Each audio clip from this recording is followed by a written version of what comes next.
Friends, ரொம்ப நாளைக்கு பிறகு எங்கள் வீட்டில் நான்வெஜ் வாங்கியிருந்தோம். இன்றைக்கி வந்து பார்த்திங்கன்னா மதியம் லஞ்சுக்கு வந்து ஒரு பொடி பிடிச்சாச்சு. ரொம்ப டேஸ்டியாக இருந்துச்சு எல்லாமே.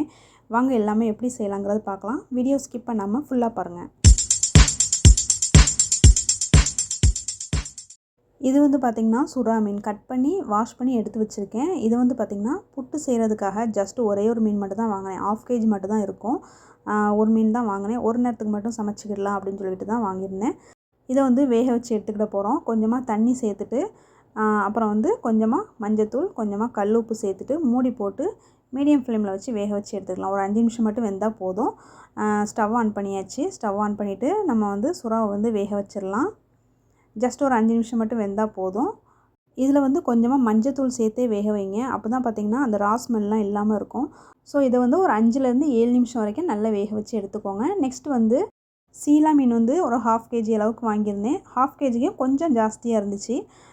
வாங்கி க்ளீன் பண்ணி அதையும் நல்லா வாஷ் பண்ணி எடுத்து வச்சுருக்கேன். இது வந்து பார்த்திங்கன்னா மீன் புளித்தொக்கு செய்கிறதுக்காக சீலா மீன் வாங்கியிருந்தேன். எப்போவுமே பார்த்திங்கன்னா நான் 1 kg சீலா மீன் மட்டும் வாங்கியிருந்தேன் அப்படின்னா 1 kg வாங்கியிருப்பேன். நான் மற்ற மீன்லாம் கலந்து வாங்கினதுனால இது 1/2 kg மட்டும் தான் வாங்கியிருக்கேன். இப்போ இதில் வந்து பார்த்திங்கன்னா காரத்துக்கு ஏற்ற மாதிரி மிளகாத்தூள், அப்புறம் 1 டீஸ்பூன் அளவுக்கு மல்லித்தூள். மல்லித்தூள் வந்து ஜாஸ்தியாக சேர்க்க வேண்டாம். 1 டீஸ்பூன் மட்டும் ஆட் பண்ணால் போதும். அப்புறம் வந்து கொஞ்சமாக உப்பு சேர்த்துட்டு சின்ன நெல்லிக்காய் அளவுக்கு புளி கரைச்சி இதோடய ஆட் பண்ணிக்கோங்க. இது வந்து புளியிலே ஊறணும். ஒரு 5 நிமிஷத்துலேருந்து 7 நிமிஷம் வரைக்கும் நல்லா ஊற வச்சு எடுத்துக்கிடணும். இது வந்து எந்த அளவுக்கு ஊறுதோ அந்த அளவுக்கு வந்து இந்த புளி கிரேவி வந்து ரொம்ப டேஸ்டியாக இருக்கும். ஸோ பார்த்திங்கன்னா மினிமம் பார்த்திங்கன்னா 5லேருந்து 7 நிமிஷம் வரைக்கும் ஊற வச்சுக்கிடணும். நெக்ஸ்ட்டு பார்த்திங்கன்னா எல்லாத்தையுமே ஒன்று போல் மிக்ஸ் பண்ணிவிட்டு ஊற வச்சிடலாம். இந்த புளி கிரேவி வந்து வழக்கமாக எங்கள் வீட்டில் செய்கிற மாதிரி தான் உங்களுக்கு செஞ்சு காமிக்க போகிறேன். நெக்ஸ்ட்டு பார்த்திங்கன்னா இது எங்கள் ஊரில் வந்து ரொம்ப ஸ்பெஷல். இந்த மீன் புளித்தொக்கு வந்து எங்கள் ஊரில் வந்து ரொம்ப ஸ்பெஷல். எங்கள் அம்மா வந்து இதை ரொம்ப சூப்பராக செய்வாங்க. எங்கள் அம்மாக்கிட்டேருந்து கற்றுக்கிட்டது தான் இதெல்லாம். நெக்ஸ்ட்டு பார்த்திங்கன்னா கடாயை நல்லா காய வச்சுட்டு இதில் ஒரு 2-3 டேபிள் ஸ்பூன் எண்ணெய் விட்டுக்கோங்க. நல்லெண்ணெய், கடலெண்ணெய் எந்த எண்ணெயாக இருந்தாலும் ஓகே தான். எண்ணெய் நல்லா சூடான பிறகு கொஞ்சமாக கடுகு சேர்த்துட்டு கடுகு பொரிஞ்சதுக்கு பிறகு நான் ஒரு பல்லாரி வெங்காயம் சின்ன சின்னதாக கட் பண்ணி இதோடய ஆட் பண்ணியிருக்கேன். வெங்காயம் வந்து கொஞ்சம் கலர் சேஞ்ச் ஆகி வரணும். அந்த ஸ்டேஜ் வரைக்கும் நல்லா வதக்கிக்கோங்க. இது கூடவே வந்து நல்லா ஃப்ரெஷ் கருவேப்பிலை கொஞ்சம் உருவி போட்டுக்கோங்க. இதையும் சேர்த்துட்டு நல்லா வதக்கிக்கிடலாம். வெங்காயம் நல்லா கலர் சேஞ்ச் ஆகி வரும்போது நம்ம வந்து மேரினேட் பண்ணி வச்சுருக்க ஃபிஷ்ஷை வந்து இதோடய ஆட் பண்ணிக்கிடலாம். எந்த அளவுக்கு மீன் ஊறி இருக்கோ அந்தளவுக்கு வந்து இந்த மீன் புளிகிரேவி வந்து அவ்வளோ டேஸ்ட்டாக இருக்கும். ஸோ பார்த்திங்கன்னா ஊற வச்சுருந்த மீனை வந்து இதோடய ஆட் பண்ணிவிட்டு தட்டில் லேசாக தண்ணி விட்டுட்டு அலசிட்டு இதோடய ஆட் பண்ணிவிட்டு மீனை கடாயில் சேர்த்ததுக்கு பிறகு ஒரு ட்ரிப் இந்த மாதிரி லேசாக வதக்கி விட்டுக்கோங்க. அதுக்கு பிறகு ரொம்ப நேரம் வதக்கக்கூடாது. ஜஸ்ட்டு 1 நிமிஷம் ஒரு 15 செகண்ட் மட்டும் நீங்கள் வந்து வதக்கிக்கோங்க. நீங்கள் ரொம்ப நேரம் வதக்கிட்டிங்கன்னா மீன் வந்து வேக ஆரம்பிச்சிடும். அப்புறம் வந்து மீன் உடையதுக்கு ஆரம்பிச்சிடும். அதனால் வந்து ஜஸ்ட் ஒரு 15 செகண்ட் மட்டும் நீங்கள் வதக்கிக்கோங்க. நெக்ஸ்ட் வந்து இதை மூடி போட்டு சிம்மில் வச்சு வேக வச்சுக்கோங்க. அடி பிடிக்காத அளவுக்கு அப்பப்போ கிண்டி கொடுத்துக்கோங்க. அதாவது அப்பப்போ நீங்கள் 2 ட்ரிப்பும் மீனை திருப்பி விட்டுக்கோங்க. இந்த மாதிரி திருப்பி விட்டுட்டு மறுபடியும் மூடி போட்டு வேக வச்சுக்கோங்க. இது வந்து பார்த்திங்கன்னா ரொம்ப ட்ரை ஆகிடக்கூடாது. அந்தளவுக்கு நீங்கள் பார்த்துக்கோங்க. நெக்ஸ்ட்டு இன்னொரு பர்னரில் ஒரு பேன் வச்சுருக்கேன். இது நல்லா சூடானது பிறகு இதில் ஒரு 2-3 டேபிள் ஸ்பூன் அளவுக்கு ஆயில் சேர்த்துக்கோங்க. ஆயில் வந்து நல்லெண்ணெய், கடலெண்ணெய் எதாக இருந்தாலும் ஓகே தான். இதில் வந்து பார்த்திங்கன்னா ஜஸ்ட் ஒரு கைப்பிடி அளவுக்கு வெங்காயம் சேர்த்துருக்கேன். வெங்காயத்தை இந்த மாதிரி சின்ன சின்னதாக கட் பண்ணி இதோடய ஆட் பண்ணிக்கோங்க. இது எதுக்குன்னு பார்த்தீங்கன்னா நான் வந்து ஒரு 1/2 kg அளவுக்கு இறால் வாங்கியிருந்தேன். இறால் வந்து பசங்களுக்காக வாங்கியிருந்தேன். பசங்க வந்து இதை விரும்பி சாப்பிடுவாங்க. அதனால் பிள்ளைங்களுக்காக இதை வாங்கியிருந்தேன். இறால் வந்து 1/2 kg மட்டும் தான் வாங்கியிருந்தேன். பசங்க வந்து இதை விரும்பி சாப்பிடுவாங்க. அவங்களுக்காக ஸ்பெஷலாக வாங்கியிருந்தேன். ஸோ இது வந்து இந்த மாதிரி செஞ்சு கொடுத்தா தான் அவங்க விரும்பி சாப்பிடுவாங்க. அதனால் வந்து இந்த பேன்லேயே பார்த்திங்கன்னா வதக்கி இதில் வந்து பார்த்திங்கன்னா பெரிய வெங்காயத்துக்கு பதிலாக சின்ன வெங்காயம் சேர்த்தா கூட ரொம்ப நல்லாயிருக்கும். சின்ன வெங்காயம் கட் பண்ணுறதுக்கு டைம் இல்லை அப்படிங்கிறதுனால எனக்கு வந்து நான் பெரிய வெங்காயம் கட் பண்ணி இதோடய ஆட் பண்ணியிருக்கேன்.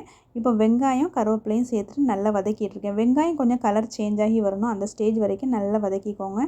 வெங்காயம் வதங்கிக்கிட்டு இருக்கும் போதே இஞ்சி பூண்டு பேஸ்ட்டு 1/4 டீஸ்பூன் அளவுக்கு ஆட் பண்ணிக்கோங்க. இப்போ பார்த்திங்கன்னா இதில் வந்து மிளகுத்தூள் ஆட் பண்ணியிருக்கேன். அப்புறம் கொஞ்சமாக பார்த்திங்கன்னா காரத்துக்கு ஏற்ற மாதிரி மிளகாத்தூள், தனி மிளகாத்தூள் ஆட் பண்ணியிருக்கேன். கொஞ்சமாக தனியாத்தூள் ஆட் பண்ணியிருக்கேன். மசாலா பொடிலாம் ஆட் பண்ணும்போது ஸ்டவ்வை சிம்மில் வச்சு ஆட் பண்ணிக்கோங்க. இல்லைனா வந்து மசாலா பொடி வந்து சீக்கிரம் கரிஞ்சு போயிடும். அதனால் சிம்மில் வச்சுக்கோங்க. இப்போ வந்து லேசாக இதை வதக்கி விட்டுட்டு நெக்ஸ்ட்டு வந்து இறால் இதோடய சேர்த்துக்கலாம். இதில் பார்த்திங்கன்னா நான் காரம் ரொம்ப கம்மியாக தான் சேர்த்துருக்கேன். பசங்களுக்கு வந்து காரம் ஜாஸ்தியாக சேர்த்தேன் அப்படின்னா சாப்பிடவே மாட்டாங்க. அதனால் வந்து கொஞ்சம் கம்மியாக தான் சேர்த்துருக்கேன். இப்போ வந்து க்ளீன் பண்ணி வச்சுருந்த இறாலை வந்து இதோடய ஆட் பண்ணியிருக்கேன். இறாலை வந்து நல்லா வதக்கி விட்டுக்கோங்க. இறால் வந்து பார்த்திங்கன்னா நான் ரொம்ப பெரிய சைஸ் வாங்கலை, மீடியம் சைஸில் உள்ள இறால் தான் பார்த்திங்கன்னா இன்றைக்கி வாங்கியிருந்தேன். ஸோ பார்த்திங்கன்னா இது சீக்கிரமாகவே வெந்துடும், வதக்கிட்டு இருக்கும் போதே வெந்துடும். ஸோ பார்த்திங்கன்னா இதை வந்து தண்ணி எதுவுமே சேர்க்கணும் தேவையில்லை. இதில் தேவையான அளவுக்கு கொஞ்சமாக உப்பு சேர்த்துட்டு 1/4 டீஸ்பூனுக்கும் கம்மியாக கொஞ்சம் மஞ்சள் பொடி ஆட் பண்ணிடணும். மஞ்சள் பொடியும் ஆட் பண்ணிவிட்டு நல்லா வதக்கி விட்டுக்கலாம். ஓகே, இது வந்து வேக விட்டுடலாம். இதை வந்து பார்த்திங்கன்னா மூடி போட்டு வேக வைக்கணும்லாம் தேவையில்லை. உங்களுக்கு மூடி போடணும் அப்படின்னா மூடி போட்டு கூட நீங்கள் வேக வச்சுக்கலாம். இதை வந்து அப்பப்போ கிண்டி கொடுத்துக்கலாம். ஸ்டவ்வை சிம்மில் வச்சுக்கலாம். நம்ம வந்து ஏற்கனவே பார்த்திங்கன்னா மீன் புளி கிரேவி செஞ்சுக்கிட்டு இருந்தோம், அதாவது மீன் புளி தொக்கு செஞ்சுக்கிட்டு இருந்தோம். ஓகே, இதுவும் இப்போ ரெடி ஆயிடுச்சு. இதை வந்து ஒரு ட்ரிப்பு கரண்டியை வச்சு திருப்பி விட்டுக்கோங்க. இல்லைனா வந்து கடையை தூக்கி இந்த மாதிரி லேசாக குலுக்கி விட்டுக்கோங்க. குலுக்கி விட்டு ஸ்டவ்வை ஆஃப் பண்ணிக்கோங்க. இது வந்து பார்த்திங்கன்னா வேகிறதுக்கு ரொம்ப டைம் எடுக்காது. ஜஸ்ட்டு சிம்மில் வச்சு நீங்கள் வந்து வேக வைங்க. ஒரு 7 நிமிஷம் வரைக்கும் நீங்கள் 7லேருந்து 10 நிமிஷம் வரைக்கும் நீங்கள் வேக வச்சா போதும். நெக்ஸ்ட் வந்து பார்த்திங்கன்னா நம்ம இறால் வந்து செஞ்சுக்கிட்டு இருந்தோம். இறால் லேசாக கிண்டி விட்டுக்கலாம். பாருங்கள், இப்போ தான் இறால்லேருந்து தண்ணி பிரிஞ்சு கொஞ்சமாக அப்படி நிற்கிது. ஸோ பார்த்திங்கன்னா இந்த ஸ்டேஜ்லேயே நீங்கள் இறால் வெந்துருச்சுன்னா உங்களுக்கு இந்த ஸ்டேஜில் வேணுன்னா கூட நீங்கள் சாப்பிட்டுக்கலாம். நான் இதை விட ட்ரையாக தான் செய்ய போகிறேன். இது வந்து பார்த்திங்கன்னா கிழங்கா மீன் சொல்லுவாங்க. இந்த மீன் வந்து ரொம்ப நல்லாயிருக்கும், குழம்புக்கும் நல்லாயிருக்கும், ஃப்ரை பண்ணாலும் ரொம்ப நல்லாயிருக்கும். ஸோ பார்த்திங்கன்னா இதில் கொஞ்சம் மற்ற மீனை விட கொஞ்சம் ஜாஸ்தியாக முள் இருக்கும். பொறுமையாக பார்த்து நீங்கள் சாப்பிட்ணும். ஸோ ஃப்ரை பண்ணும்போது அந்த முள்ளெல்லாம் நம்ம ஈஸியாக எடுத்து சாப்பிட்றலாம். இதில் வந்து பார்த்திங்கன்னா காரத்துக்கு ஏற்ற மாதிரி மிளகாத்தூள், 1 டீஸ்பூன் அளவுக்கு மல்லித்தூள் சேர்த்துக்கோங்க. கொஞ்சமாக உப்பும் சேர்த்துட்டு இஞ்சி பூண்டு பேஸ்ட்டு சேர்த்துருக்கேன். நான் இன்றைக்கி இஞ்சி பூண்டு பேஸ்ட்டு சேர்த்தா என் பிள்ளைங்களுக்கு பிடிக்கும். அதனால் வந்து இஞ்சி பூண்டு பேஸ்ட்டு இதில் ஆட் பண்ணியிருக்கேன். ஏன்னா அந்த டேஸ்ட் வந்து பிள்ளைங்களுக்கு ரொம்ப பிடிக்கும். அந்த டேஸ்ட் வந்து ரொம்ப விரும்பி சாப்பிடுவாங்க. அதனால தான் நான் இன்றைக்கி வந்து இஞ்சி பூண்டு பேஸ்ட்டு ஆட் பண்ணியிருக்கேன். இது வந்து பார்த்திங்கன்னா கார்ன்ஃப்ளவர் எல்லாமே சேர்த்துட்டு நல்லா மிக்ஸ் பண்ணிக்கோங்க. கொஞ்சமாக புளியும் சேர்த்துட்டு நல்லா மிக்ஸ் பண்ணிக்கோங்க. நல்லா திக்காக மிக்ஸ் பண்ணிக்கோங்க. திக்காக மிக்ஸ் பண்ணிவிட்டு நல்லா மேரினேட் பண்ணிக்கோங்க. மீன் வந்து நல்லா ஊறணும். குறைஞ்சது ஒரு 20 நிமிஷத்துலேருந்து 1/2 அன் ஹவராவது நல்லா ஊறணும். அப்போ தான் டேஸ்ட் ரொம்ப நல்லாயிருக்கும். சுறா மீன் வந்து வேக வச்சு வச்சுருந்தோம். இது வந்து நல்லா ஆறிடுச்சு. நல்லா ஆறினதுக்கு பிறகு இதில் ஸ்கின்னை மட்டும் ரிமூவ் பண்ணிடுங்க. அதாவது பார்த்திங்கன்னா அந்த தோலை மட்டும் எடுத்துருங்க. ஏன்னா பார்த்திங்கன்னா தோல் கொஞ்சம் சொரப்பாக இருக்கும். அதனால் வந்து தோலை மட்டும் எடுத்துருங்க. தோலை எடுத்துட்டு இதில் முள்ளே இருக்காது. சென்டரில் ஒரு சின்ன போன் மட்டும் தான் போகும். ஸோ பார்த்திங்கன்னா தோலை மட்டும் எடுத்துட்டு நம்ம வந்து அந்த மசில்ஸ் எல்லாத்தையுமே நல்லா பிசைஞ்சு எடுத்துக்கலாம். அதாவது உதிர்த்து எடுத்துக்கலாம். சுறா மீன் பார்த்திங்கன்னா ஒரே ஒரு மீன் தான் வாங்கியிருந்தேன். இதில் ஜஸ்ட்டு ஒரு 1/2 kg இருக்கும். இது ஒரு நேரத்துக்கு மட்டும் தான் நான் செய்கிற மாதிரி வாங்கியிருக்கேன். ஏன்னு பார்த்திங்கன்னா சுறா மீன் பார்த்திங்கன்னா நைட்டுக்கும் வச்சுக்கிடலாம். ஏன்னா எல்லா மீனும் நிறைய வாங்கியிருக்கிறதுனால இது கொஞ்சமாக தான் நான் வாங்கியிருந்தேன். அதனால் வந்து சுறா புட்டு வந்து மதியானத்துக்கு மட்டும் கொஞ்சமாக வச்சு காலி பண்ணிடுற மாதிரி நான் செய்ய போகிறேன். நெக்ஸ்ட்டு பார்த்திங்கன்னா சுறா மீனை வந்து இந்த மாதிரி நல்லா உதிர்த்து எடுத்து வச்சுருக்கேன் பாருங்கள். சுறா மீன் எப்போ வேக வச்சாலும் மஞ்சத்தூள் உப்பு போட்டு வேக வைங்க. அப்போ தான் அதோடைய ரா ஸ்மெல்லாம் போயிருக்கும். ஸோ பார்த்திங்கன்னா நம்ம வந்து இறால் வேக வச்சுருந்தோம். இறால் பார்த்திங்கன்னா நல்லா சூப்பராக நம்மளுக்கு வந்து ஃப்ரை ஆயிடுச்சு. இந்த ஸ்டேஜ் வரைக்கும் நீங்கள் நல்லா ஃப்ரை பண்ணி எடுத்தீங்க அப்படின்னா அந்த அடியில் லேசாக பிடிச்சி வரும். அந்த ஸ்டேஜ் வரைக்கும் நீங்கள் ஃப்ரை பண்ணிங்கன்னா ரொம்ப டேஸ்டியாக இருக்கும். சாப்பிட்றதுக்கு ரொம்ப நல்லாயிருக்கும். ரசத்துக்கும் இது வச்சு சாப்பிட்றதுக்கு அவ்வளோ நல்லாயிருக்கும். கண்டிப்பாக நீங்கள் ட்ரை பண்ணி பாருங்கள். இது குழந்தைங்க வந்து ரொம்ப விரும்பி சாப்பிடுவாங்க. என் பிள்ளைங்களுக்கு வந்து இப்படி செஞ்சு கொடுத்தா தான் ரொம்ப பிடிக்கும். அதனால் வந்து அவங்களுக்கு மட்டும் ஸ்பெஷலாக இது வாங்கி கொஞ்சமாக பிள்ளைங்களுக்கு மட்டும் ஸ்பெஷலாக நான் செஞ்சுக்கிட்டு இருக்கேன். ஸோ இந்த மாதிரி இருந்தால் ரொம்ப விரும்பி சாப்பிடுவாங்க. நெக்ஸ்ட்டு வந்து அதே கடாயை க்ளீன் பண்ணிவிட்டு இதில் வந்து நம்ம வந்து சுறா புட்டு வைக்க போகிறோம். இதில் வந்து பார்த்திங்கன்னா நீங்கள் சுறா புட்டு வந்து தேங்காய் எண்ணெயில் செஞ்சால் நல்லாயிருக்கும். இல்லைன்னா நல்லெண்ணெய், கடலெண்ணெய் உங்களுக்கு எது விருப்பமோ அந்த எண்ணெயில் கூட நீங்கள் செஞ்சுக்கலாம். தேங்காய் எண்ணெயில் ரொம்ப டேஸ்ட்டாக இருக்கும். ஸோ பார்த்திங்கன்னா இது எண்ணெய் நல்லா சூடான பிறகு கொஞ்சமாக சோம்பு சேர்த்துருக்கேன், கொஞ்சமாக சீரகம் சேர்த்துருக்கேன். இது நல்லா பொரிஞ்சதுக்கு பிறகு பச்சை மிளகா ஒரு 3 பச்சை மிளகா 2 கீரி இதோடய ஆட் பண்ண போகிறேன். ஓகே, எண்ணெயிலே ஆட் பண்ணிக்கோங்க. அப்போ தான் அந்த பச்சை மிளகாவில் உள்ள இந்த காரத்தன்மைலாம் கொஞ்சம் குறைஞ்சி நல்லாயிருக்கும். ஏன்னா சின்ன பிள்ளைங்களும் இதை சாப்பிடுவாங்கள்ல, அதனால் வந்து நான் காரம் கம்மியாக தான் சேர்த்துருக்கேன். ஏன்னா வந்து பார்த்திங்கன்னா எங்கள் பிள்ளைங்க வந்து காரம் எதில் காரம் ஜாஸ்தியாக போட்டாலும் அது பக்கமே போக மாட்டாங்க. அதனால் வந்து நான் குழம்புலையும் சரி பொரியல்லையும் சரி எல்லாத்துலேயுமே காரம் வந்து லிமிட்டாக தான் சேர்ப்பேன். இப்போ வந்து பார்த்திங்கன்னா நான் வந்து பச்சை மிளகா சேர்த்துட்டு வெங்காயமும் இதை கூடவே ஆட் பண்ணியிருக்கேன். ஒரு பெரிய வெங்காயமாக சின்ன சின்னதாக கட் பண்ணி, அதாவது பல்லாரி வெங்காயம் பெரிய வெங்காயம் ஒன்று எடுத்து சின்ன சின்னதாக கட் பண்ணி இதோடய ஆட் பண்ணிவிட்டு வெங்காயத்தை லேசாக வதக்கிக்கோங்க. வெங்காயம் வதங்கினது பிறகு நம்ம சுறா வந்து உதிர்த்து வச்சுருந்தாலும் அதையும் இதோடய ஆட் பண்ணிவிட்டு இது கூடவே பார்த்திங்கன்னா கொஞ்சமாக மஞ்சள் பொடியும் ஆட் பண்ணிவிட்டு நல்லா கிண்டி கொடுத்துட்டே இருங்க. ஸ்டவ்வை வந்து சிம்மில் வச்சுட்டு எல்லாமே நல்லா மிக்ஸ் ஆகிற வரைக்கும் நல்லா கிண்டி கொடுத்துட்டே இருங்க. அப்போ தான் வந்து டேஸ்ட் நல்லாயிருக்கும். இது வந்து பார்த்திங்கன்னா தேவையான அளவுக்கு உப்பு சேர்த்துக்கோங்க. இதில் வந்து நீங்கள் பெரிய வெங்காயத்துக்கு பதிலாக நீங்கள் வந்து சின்ன வெங்காயம் சேர்த்திங்க அப்படின்னா ரொம்ப டேஸ்டியாக இருக்கும். ஃபைனலாக பார்த்திங்கன்னா இதுக்குள்ளே 1/4 மூடி அளவுக்கு தேங்காய் துருவல் ஆட் பண்ணியிருக்கேன். ஃபைனலாக நீங்கள் தேங்காய் துருவல் ஆட் பண்ணால் தான் இதுக்கு ரொம்ப டேஸ்டியாக இருக்கும். கொஞ்சமாக மிளகு சீரகத்தூள் வந்து ஆட் பண்ணியிருக்கேன். ரொம்ப நல்லாயிருக்கும் மிளகு சீரகத்தூள் ஆட் பண்ணால். சில பேர் பார்த்திங்கன்னா இதில் முட்டை வந்து இது கூடவே சேர்த்து முட்டையை வறுத்து சேர்ப்பாங்க.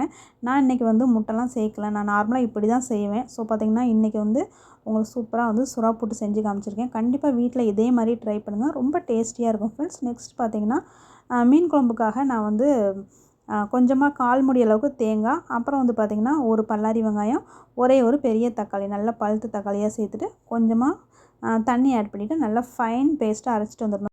எப்போவுமே நீங்கள் மீன் குழம்புக்கு மசாலா அரைச்சாலும் நல்ல மையாக அரைச்சி எடுத்துக்கிடணும். தேங்காய் எதுவுமே திப்பியாக இருக்கக்கூடாது. நல்ல ஃபைன் பேஸ்ட்டாக அரைச்சி எடுத்துக்கிட்டிங்கன்னா தான் மீன் குழம்பு ரொம்ப டேஸ்டியாக இருக்கும். இது கூட பார்த்திங்கன்னா நான் ஒரு பாத்திரத்தில் வந்து நான் அந்த மசாலாவை ஆட் பண்ணிவிட்டு இப்போ தேவையான அளவுக்கு புளியும் இப்போ கரைச்சி விட்டுட்டுருக்கேன். ஏற்கனவே சுறா மீன் வேக வச்சுருந்தேன்ல, அதில் உள்ள தண்ணி கொஞ்சம் மீதி இருந்துச்சு. நான் இது கூடவே நான் குழம்பு வச்சுக்கிடுறேன், மீன் குழம்பு வச்சுக்கிடுறேன். இது கூடவே பார்த்திங்கன்னா மசாலாவையும் சேர்த்துட்டு தேவையான அளவுக்கு புளி, அதாவது சின்ன லெமன் சைஸ், மீடியம் சைஸில் லெமன் சைஸ் இருக்கும்ல, அந்த சைஸ்க்கு வந்து புளி எடுத்து ஊற வச்சுட்டு அதை நல்லா கரைச்சி இதோடய விட்டுட்டு தேவையான அளவுக்கு மிளகாத்தூள், தனியாத்தூள் ஆட் பண்ணிடணும். மிளகாத்தூள் வந்து ஒரு 2.5 டீஸ்பூன் அளவுக்கு ஆட் பண்ணியிருக்கேன். மல்லித்தூள் வந்து ஒரு 3.5 டீஸ்பூன் அளவுக்கு இதில் ஆட் பண்ணியிருக்கேன். தேவையான அளவுக்கு கல் உப்பு ஆட் பண்ணியிருக்கேன். குழம்பு வந்து ஸ்டவ்வில் வைக்கிறதுக்கு முன்னாடி புளி, உப்பு, காரம் எல்லாமே கரெக்டாக இருக்கான்னு செக் பண்ணிவிட்டு, ஸோ அதுக்கேற்ற மாதிரி நீங்கள் அட்ஜஸ்ட் பண்ணிக்கோங்க. அட்ஜஸ்ட் பண்ணிவிட்டு அதுக்கு பிறகு வந்து நம்ம ஸ்டவ்வில் வச்சு கொதிக்க விட்டுடலாம். இப்போ வந்து ஸ்டவ்வில் வச்சுட்டேன். இது வந்து நம்ம தேங்காய் சேர்த்துருக்கிறதுனால ஃபஸ்ட்டு பொங்கி வந்துடும். ஸோ பார்த்திங்கன்னா நீங்கள் பக்கத்தில் நின்று நீங்கள் பொறுமையாக இருந்து மூடி போட்டு கொதிக்க ஸ்டேஜ் வரும்ல, அந்த ஸ்டேஜில் வந்து தட்டை திறந்து பார்த்துக்கோங்க. இதில் வந்து பார்த்திங்கன்னா கொதிக்கிற ஸ்டேஜ் வந்துட்டு இதில் வந்து நான் கொஞ்சமாக ஆயில் விட்டுருக்கேன். ப்ளஸ் பார்த்திங்கன்னா கொஞ்சமாக கருவேப்பிலையும் சேர்த்துட்டு நான் நல்லா கிண்டி விட்டுடுறேன். குழம்புக்கு பார்த்திங்கன்னா தலை பீஸ், வால் பீஸ், சென்டர் பீஸ் எல்லாமே மிக்ஸ் பண்ணி தான் ஆட் பண்ணியிருக்கேன். ஸோ பார்த்திங்கன்னா குழம்புக்கு ஏற்ற மாதிரி நீங்கள் மீன் ஆட் பண்ணிக்கோங்க. அப்போ தான் வந்து மீன் குழம்பு டேஸ்ட்டாக இருக்கும். நெக்ஸ்ட்டு பார்த்திங்கன்னா அதாவது மீனுக்கு ஏற்ற மாதிரி குழம்பு, குழம்புக்கு ஏற்ற மாதிரி மீன், அந்த மாதிரி நீங்கள் சேர்த்துக்கோங்க. அப்போ தான் வந்து மீன் குழம்பு ரொம்ப டேஸ்டியாக இருக்கும். ஸோ பார்த்திங்கன்னா நெக்ஸ்ட்டு வந்து மீன் ஃப்ரை பண்ணுறதுக்காக பேன் ஸ்டவ்வில் வச்சுருக்கேன். இதில் வந்து தேவையான அளவுக்கு ஆயில் விட்டுட்டு மீனை வந்து ஃப்ரை பண்ணி எடுத்துக்கலாம். இது வந்து கிழங்கா மீன். இதில் கொஞ்சம் முள் ஜாஸ்தியாக இருக்கும். ரொம்ப ஜாஸ்தியாக இருக்காது, கொஞ்சம் ஜாஸ்தியாக இருக்கும். இந்த மாதிரி பொரித்து சாப்பிடும்போது ஈஸியாக முள் எடுத்து சாப்பிட்றலாம். நெக்ஸ்ட்டு வந்து குழம்பும் பார்த்திங்கன்னா ரெடி ஆயிடுச்சு. இதில் வந்து பார்த்திங்கன்னா நீங்கள் ஃபைனலாக நீங்கள் தாளித்து ஊற்றணுன்னா கூட நீங்கள் ஊற்றிக்கிடலாம். நாங்கள் வந்து மீன் குழம்பு எப்போவுமே தாளிக்க மாட்டோம். சில சமயம் எனக்கு தோணும் அப்படிங்கிற டேஸ்ட்டு கொஞ்சம் டிஃப்ரெண்ட்டாக சாப்பிட்ணும் அப்படிங்கும்போது நான் வந்து மீன் குழம்பு வந்து நான் தாளித்து விட்டுக்கிடுவேன். ஸோ பார்த்திங்கன்னா நான் இன்றைக்கி வந்து மீன் குழம்பு தாளிக்கலை. நான் ஃபஸ்ட்டே வந்து மீன் கொதிச்சிக்கிட்டு இருக்கும்போது, அதாவது மீன் குழம்பு கொதிச்சிட்டு இருக்கும்போது ஆயில் விட்டுட்டேன். நெக்ஸ்ட்டு பார்த்திங்கன்னா மீன் வந்து ஃப்ரை பண்ணிக்கிட்டு இருக்கேன். இது நல்லா ஃப்ரை ஆயிடுச்சு. ஃப்ரெண்ட்ஸ் இன்றைக்கி பார்த்திங்கன்னா மதிய சாப்பாட்டுக்கு இது தான். ரொம்ப டேஸ்டியாக இருந்துச்சு. எல்லா மீன்லேயும் கொஞ்சம் கொஞ்சம் வாங்கி இறால், சுறா புட்டு எல்லாமே கொஞ்சம் கொஞ்சமாக நான் செஞ்சேன். ரொம்ப டேஸ்டியாக இருந்துச்சு. நீங்களும் இதே மாதிரி ட்ரை பண்ணி பாருங்கள். ட்ரை பண்ணி பார்த்துட்டு எப்படி இருந்துச்சுன்னு கமெண்ட்டில் சொல்லுங்கள். வீடியோ ஃபஸ்ட் டைம் பார்த்துருக்கீங்கன்னா மறக்காமல் சப்ஸ்கிரைப் பண்ணிவிட்டு பாருங்கள் ஃப்ரெண்ட்ஸ். நான் மறுபடியும் வேறு ஒரு ரெசிபியில் மீட் பண்ணுறேன். இது வரைக்கும் நீங்கள் வீடியோ வாட்ச் பண்ணதுக்கு தேங்க்யூ.